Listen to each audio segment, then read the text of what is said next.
welcome back to my channel. This is your girl Sean. I'm back for another video. In this video today, I'm going to be sharing with you guys a letter that was sent to me from one of you. Before I get into all of that, in case you're new to my channel or you don't know it, I'm actually a life and dating coach and the author of 3 books. The first one's called The Dating Game, How to Find Yourself While Looking for Mr. Right. My second book, Breaking the Man Code, The Key to Unlocking His Heart. And my third book, Getting Unstuck, How to Create the Life You've Always Wanted to Live. They're all available on Amazon, Kindle, BarnesandNoble.com. I'll be sure to link all 3 of them below so you guys can check them out. And if you want to work with me as your personal life and dating coach, or if you'd like to submit a letter for a chance to possibly have it featured in an upcoming video, send me an email to itscoachshawn@gmail.com. That's itscoachshawn, SHAWN @gmail.com. Now, I have heard you guys, and I've heard you guys loud and clear. You want more strawberry letters. I will never stop doing them, but I haven't been getting any letters. I don't know if it's the quarantine. I don't know if it's isolation. I don't know. So if you have a situation you'd like my opinion on, this is the time to write me, okay? But it's not because I don't want to do them. I have to have letters. Anyway, without any further ado, let's go ahead and jump right into it. Let's go get them. I am a young Jamaican who found myself pregnant and unmarried as the pastor's daughter 5 years ago. I broke things off with my unsaved partner, took a vow of celibacy, and really tried to restore my relationship with God. He was gracious and merciful. Fast forward 3 years later, I began to pray for a godly husband and family to continue to nurture my son. I continued serving on the church board and the music and worship ministry. One of the men that I met during this time period was a professing Christian. He was 17 years my senior, separated and had a baby mama within his marriage. He said he had repented and was looking to start over new. I was not comfortable with this dynamic, but I convinced myself that God sent this one. We started praying and doing more devotions together. We met each other every day except for Sundays for months. There was no pressure to have sex, and I felt like I was dating Jesus. Word? Okay. Anyway, suddenly he couldn't wait any longer to be intimate. After a while, I gave in. He soon lost his job, and I found myself helping out financially a lot. She puts that in all caps. He owned nothing. No vehicle, no home, no furniture, nothing. I helped him find another job successfully. After a year of dating, he began pressuring me to move in with his brother and him in his home. And that's when all chaos broke loose. People started warning me that he wasn't being honest, but all I could see was the man that I grew to love.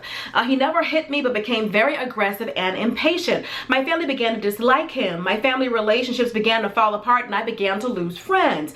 But he said I didn't have to worry about any of that because they were all agents of the devil trying to stop God's plan for us as a couple. I broke up with him, but he never stopped pursuing me until I decided to give him another chance. He suggested counseling, and we did that. His child's mother, not his wife, showed up at my home one night claiming to be married to my boyfriend and disgraced me in front of my family and some friends from church. Needless to say, I was so embarrassed, I withdrew from the ministries and began to lay low. He told me there was no need for me to leave due to embarrassment because neither my church nor my family would want me back. So I was better off just living with him. Feeling quite unwanted and filthy, I went to stay with him. It seemed all he needed was a house slave. Girl, I washed, cooked, ironed, cleaned, took care of his dad and his love child, and I had sex until I was tired. During that time, a baby mama tried to fight me. I witnessed a fight between him and her, witnessed him serving her restraining order, witnessed the cops arresting him for assaulting her, a whole heap of things. That's how she says it. A whole heap of things. I began praying for God to deliver me. Having access to his cell phone, I found out that he not only was still involved sexually with his child's mother, but he was also asking her to hold on until he could actually leave me. On top of that, he was pursuing other women. There were so many nude photos of women in his phone. I had never sent any photo of myself. When I asked him about these things, he got angry and chased me out of the house with my son. He said I should ensure that myself and my son were out of his house by the time he got home from work. Of course, I masked up my son and myself, and I called a cab home. He sent me dirty messages calling me a nasty, I'm not even gonna say this, good for nothing trash, and telling me that I was too black and ugly anyway. He said I could never find another man because nobody else would want me and that I was the worst at my profession. I'm a lecturer. It's been over a month since I left. His family has kept in touch with me to see how I am. He has also contacted me asking for forgiveness and another chance, saying that he has changed and he's going back to church. I turned down his request for a meeting for another chance. Then he began to say that he was happy with her now anyway and that he would soon marry her. I am breaking, literally literally breaking. Was I wrong to ask about his misdeeds? Was I wrong to turn down his last request for another chance? How can I heal? First of all, no, you are not wrong. This man knew that he would be able to manipulate you easily. That's why he chose you. That's why he wanted somebody as young as you were and somebody who hasn't forgiven themselves. You said that you asked God for forgiveness and God is merciful and God is a healer, but you don't truly believe that. If you truly believe that you were forgiven, this man would have never even had a chance with you. You never even said this man is not even married anymore. You said that he was married and that he had a love child and that the girlfriend, the child's mother, showed up at your house. She's not even his wife. Is this man still married? Girl, why are you all tangled up in this trifling situation with this man who has nothing? He literally has nothing to offer you. If you really believe that God loved you, then you would believe that you are forgiven and you deserve God's best. What about this raggedy two-timing man right here who can't seem to be satisfied with one woman, got you cooking, cleaning, all this, fighting with the girl in front of you, tossed you out of his home and said, you and your son better be gone by the time I come home from work? What about him screams God's choice? What about him screams God's best? I think that you haven't forgiven yourself. God did forgive you, but you haven't forgiven yourself. You are beating yourself up about the fact that you became a teenage mom and that you're a child of a pastor, and you're beating yourself up about it. This man feels like punishment.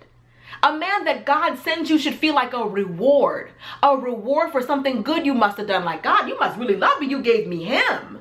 This man is not a reward. Look what kind of raggedy life he got you out here living. One of the only reasons why this man wasn't pressuring you for sex while you guys were just dating was because he was getting it from other places. He was praying with you and going to devotion with you. That man had a plan. He planned to wear you down.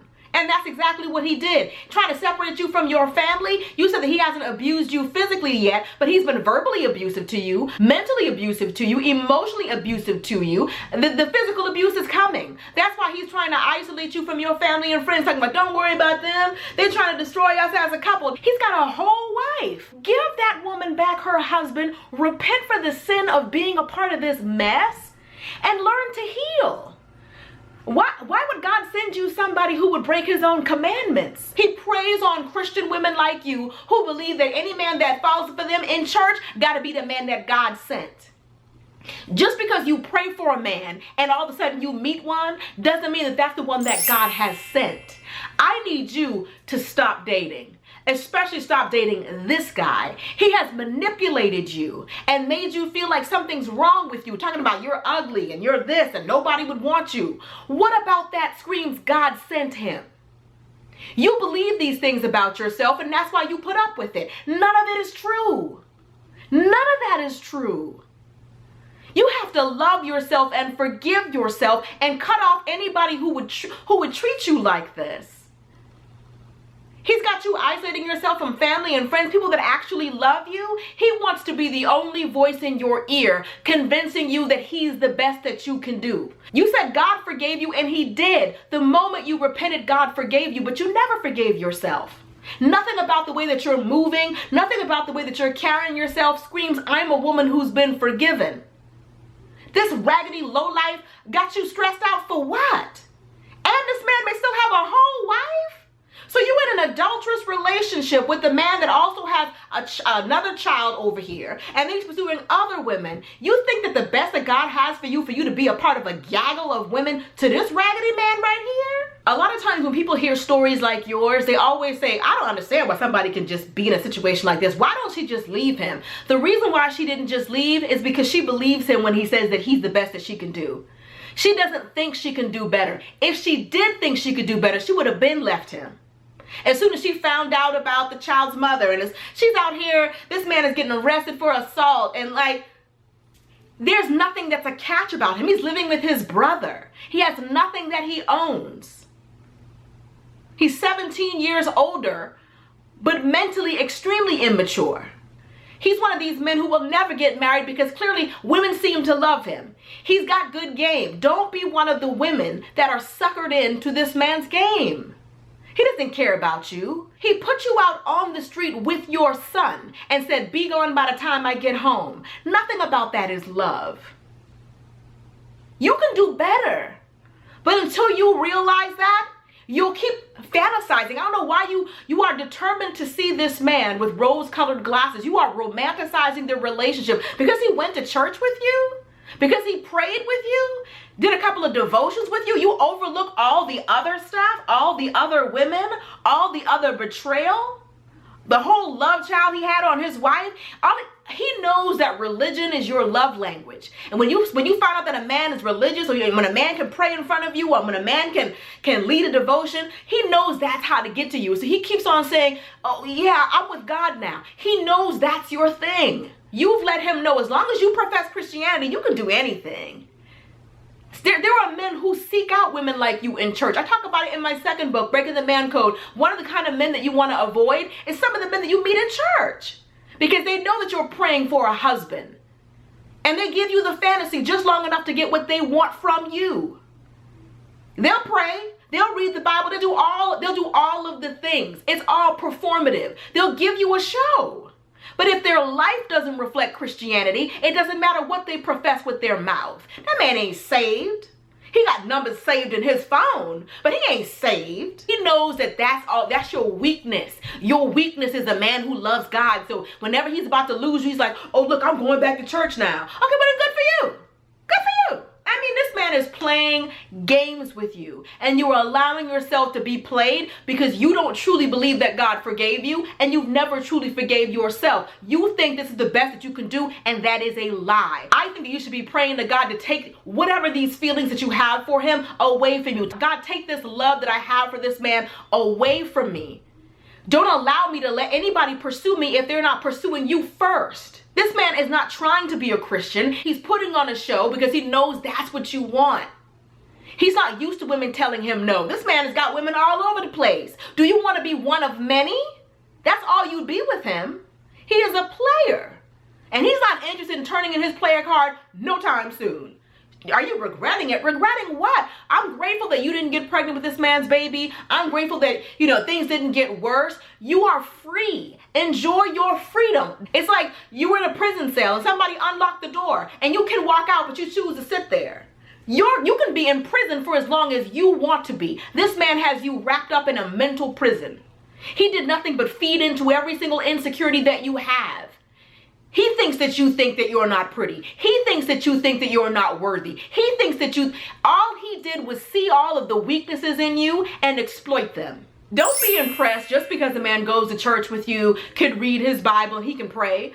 Some of them prayers ain't even getting off the ground. He is a wolf in sheep's clothing. He saw the vulnerability in you. He saw that you never forgave yourself. He saw the low self-esteem on you. And he's like, I can make that woman cook for me, clean for me. I can make her do. He has you. How is he a man that God chose for you? And everything he has you doing is outside of God's law. I want you to take some time out for yourself to really pray and be in God's word, to ask God to strengthen you, ask God to fortify you, ask God to take away any of these feelings that you have for him. But I need you to realize that nothing that he said to you was true, but you got to believe that. You got to work on you. You're not ready to be in a relationship yet.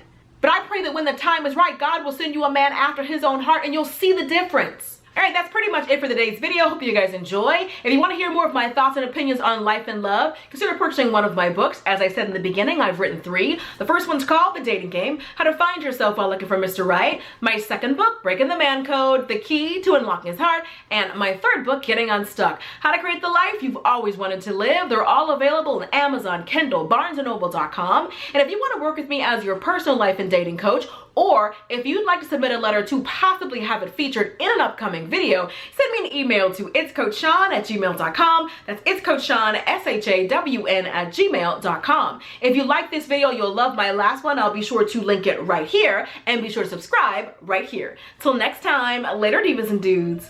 Deuces, honey.